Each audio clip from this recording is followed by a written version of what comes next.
Hello there guys, what is going on? Son of Chelsea back here again for another edition of Let's Talk Chelsea. Hope you're doing well and keeping safe on this Wednesday. Going to be talking in today's video about some team news to some key players going into that game against Newcastle on Saturday. Also a potential exit for Olivier Giroud in the January transfer window. And lastly, Antonio Conte's revealing interview with Matt Law yesterday. I want to get into some of that as well. But before we do, I want to ask you guys, if you haven't already, hit that subscribe button and a notification bell so you never miss an upload. Also hit the like button if you're enjoying the content because it helps out the channel as well. I want to say thank you to the recent subs to the channel and the continued support recently. We're getting closer now to 18k subscribers, which would be another great landmark for the channel heading into the Christmas period. So thank you for your continued support. And also, if you haven't seen it already, my collab with Unorthodox Football was released yesterday. Did a video on my channel with him, 26 minutes talking Chelsea, but also I was on his channel as well. So please go and check out both of those videos. Links will be up in the cards. But let's get into the news.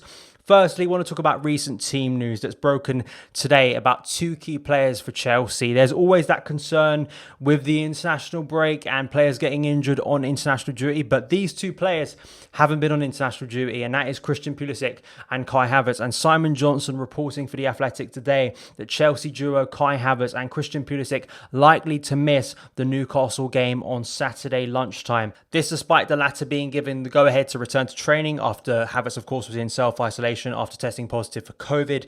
Christian Pulisic, it still seems to be that issue with the hamstring that was provoked in the warm-up to the Burnley game, and of course missed the Burnley game, the Rennes game, and also the Sheffield United game. But I think there was some hope, even though he didn't go to the US for international duty, there was some hope he'd be ready for this game. But it appears on both fronts with Pulisic and Havertz, with this very congested and intense period coming up, Chelsea with both players are looking to be very cautious. And I get a lot of questions about that and concerns about that. I don't think you can have a go at Chelsea and sort of the medical staff being cautious with these two players, such key players for Chelsea. I mean, it was so impressive, that win against Sheffield United. When you think about it, both Kai and Christian Pulisic weren't in the team that day, and how good that performance was. I think that's a real thing to be optimistic about. But these are going to be big players for Chelsea moving forward. So it's just a hope that both of them. I'm more concerned about Pulisic than I am about Havertz, because Havertz, I'm sure it's just a case of fitness. He hasn't been able to do much of any training, of course, being in isolation. You expect that he'd maybe be ready for the, the Rennes game is in the Champions League after Newcastle. So it's more with Pulisic, these reoccurring injuries and this injury going on and potentially 1 or 2 more weeks as well. So that's a concern with Pulisic, his injury issues recently, of how good he can be. You really hope injuries don't derail his Chelsea career. But I think Havertz will be back sooner rather than later. So then, other than that, of course, Ben Chilwell, I think, is the next big injury concern. But luckily, in the case of Ben Chilwell, it appears to be quite optimistic. That concern we had when he had to be subbed off early for England on Sunday in the defeat to Belgium. Matt Law tweeting here the other day that an update on Ben Chilwell, his issue last night was a back spasm. Player hoping it's not a big issue and that it was brought on by the travelling, but needs to see how it settles. Can't see him being involved Wednesday night for England, which of course is tonight's game against Iceland. It's a bit of a dead rubber. I really hope, Ben Chilwell isn't playing tonight. It just doesn't make a lot of sense. I would have liked him to return to Cobham potentially to recover more and get ready for Saturday's game at Newcastle. But then moving on from that, I want to talk about another player, Olivier Giroud, a player who hasn't been involved at all really for Chelsea so far this season. It feels deja vu, doesn't it, with Olivier Giroud? And this report coming out from Simon Johnson yesterday. Giroud set to push for Chelsea exit in January over fears for France place. Chelsea are facing a battle to keep Olivier Giroud in January, and The Athletic understands the 34-year-old will definitely look to leave unless he plays significantly more for the West London club over the next few months. It absolutely, I'm sure, feels like Groundhog Day for Olivier Giroud, and feels like that to me. I remember speaking about Giroud's potential exit last year on Let's Talk Chelsea. It's not that much of a surprise. I think most of us expected that, Timo Werner coming in was going to have a massive impact on the team, and especially Giroud and Tammy Abraham's playing time. I think you've got to give it up to Tammy that he's, worked very hard to get back into the first team. You're not going to drop Tammy Abraham at the moment. And it was a similar case last year, should Olivier Giroud got in front of Tammy Abraham earlier? I don't think that's as strong of a case, to be honest, because Tammy eventually got injured, and I think that's what helped, of course, Olivier Giroud get those minutes at the back end of 1920.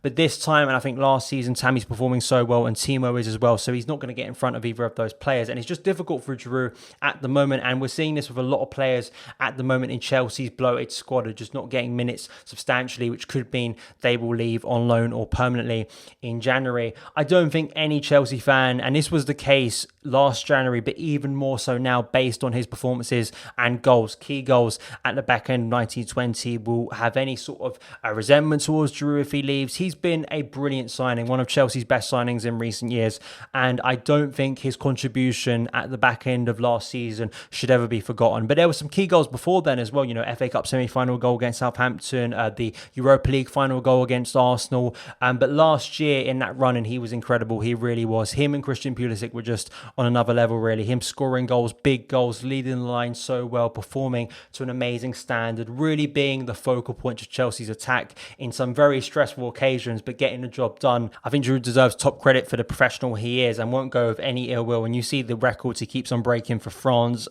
it seems that even if he's not playing for Chelsea, he still plays for France. And I know Deschamps was making some noises about this recently, but I think I'd be stunned if Giroud's not in the France squad, whatever, come next summer, basically, because he's so key for them. He scores so many goals for them. But any case, I think he will be looking potentially for a move away. My only concern with this is being left with two strikers, basically. I know there's some shouts that maybe you could promote someone from the youth team, and I know there is that shout that potentially moving some attackers around. We know Kai Havertz could potentially play as a false nine. I like having three usual strikers. I think that's a big thing to have in a squad, and it's just a concern if we were to go into the second part of the season, the key running, with only two strikers, and we know that Timo and Tammy can play together, then you're concerned if one of them gets injured and then being left with only one striker. That's the concern you have. But I think for Giroud's own career, I'm sure he'll be looking to move away, and unless there's a massive injury crisis, I can't see Giroud getting that much time on the pitch for Frank Lampard until January. Please let me know your opinions on Giroud, his Chelsea career, all that good stuff in the comments below. And lastly, I want to talk about Antonio Conte. Now, I don't want to sort of go into everything Conte said in this interview with Matt Law. It's a brilliant interview.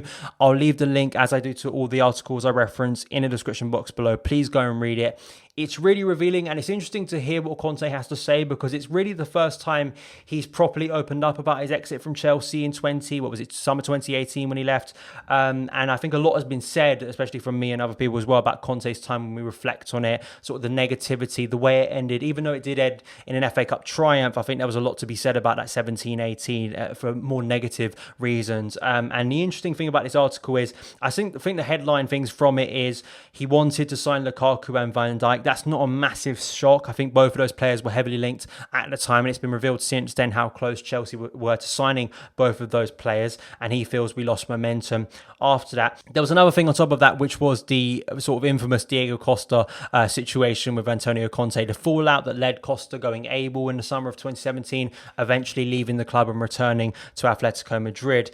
This is what he had to say, which I think is for me personally, I think the biggest thing and biggest takeaway, just insight into that situation a bit more from Conte.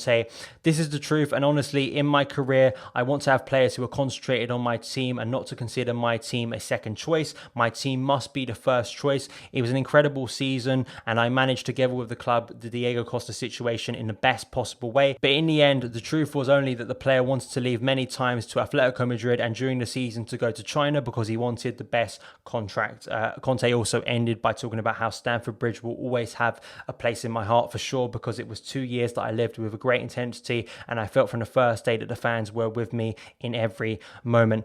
There's a lot to unpack with Conte, the Costa situation. I made a video in depth on Antonio Conte that I suggest you go and watch. You know, I sort of break down his full time at Chelsea, sort of in-depth opinions on both of those seasons, the highs and lows, my sort of conflicted feelings about Antonio Conte, which is the truth. I think that I will always have, I think, a conflict of sort of emotion of the way I feel about Conte's time at Chelsea, because it was a 50-50 split. It was amazing that first year, astonishing title win, the 13-game winning run, how good that team played. Some of the best performances I've ever seen from Chelsea was in that 16-17 season. The switch to the 3-4-3, the Everton win especially, I think was a high point, and winning the Premier League title. There were some amazing moments within there, and the great thing was Conte really grew a connection with Chelsea fans that I hadn't seen from many managers basically since Jose, and maybe a little bit under Ancelotti as well. But there was that clear connection there from early on after the disaster of the 15-16 season.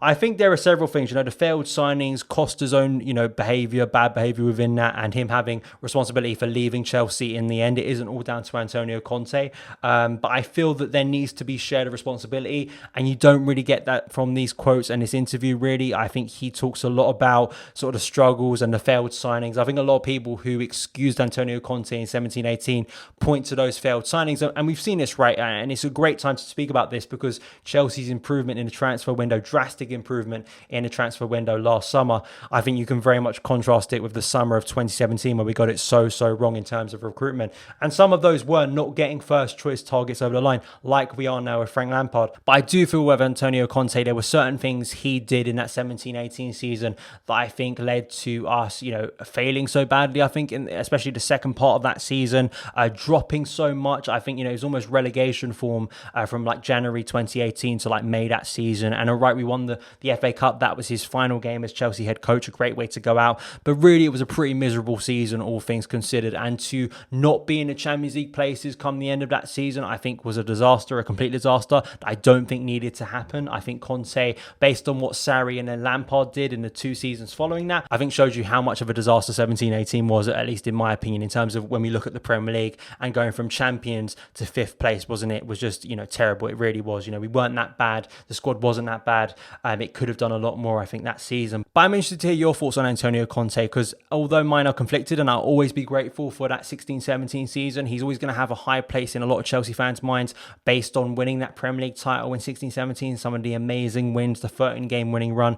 But there is that other side to him, I think, in that following season, 17-18, that I do think you should delve into and sort of consider based on where he left the club when he eventually left in the summer of 2018. Please let me know your opinions. Go and read the full article and interview. Please let me know your thoughts in the comments below. But that is it for this edition of Let's Talk Chelsea. Thank you guys so much for taking the time to watch it. If you did enjoy it, hit that subscribe button and the notification bell so you never miss an upload. Follow me on Twitter @SonofChelsea, and I'll see you again.